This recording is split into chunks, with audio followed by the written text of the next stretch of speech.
மேலும் தமிழ்நாடு நிதியமைச்சர் மாண்புமிகு தங்கம் தென்னரசு அவர்கள் 2024-25 ஆண்டுக்கான நிதிநிலை அறிக்கையினையும் வருகிற 19ஆம் தேதி அன்று தாக்கல் செய்ய உள்ளார்கள்.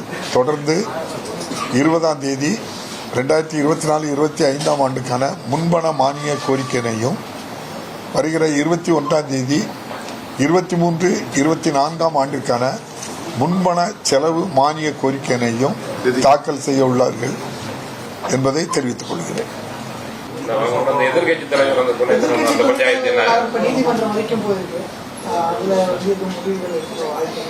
நீங்களே சொல்லிட்டு நீதிமன்றத்தில் இருக்குது அப்படின்னு சொல்றீங்க. நீதிமன்றம் சட்டப்பேரவையோ சட்டப்பேரவை தலைவரையோ கட்டுப்படுத்தாதுங்கிறது உங்களுக்கு எல்லாருக்கும் தெரியும்.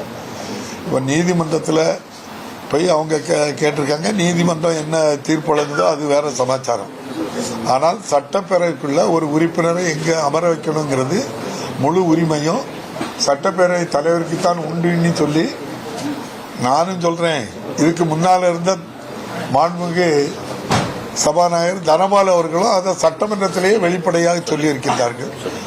அது உங்களுக்கு பல முறை நம்ம அதை சொல்லியாச்சு. திரும்பவும் அதை நினைவுபடுத்த வேண்டியது இல்லைன்னு நினைக்கிறேன்.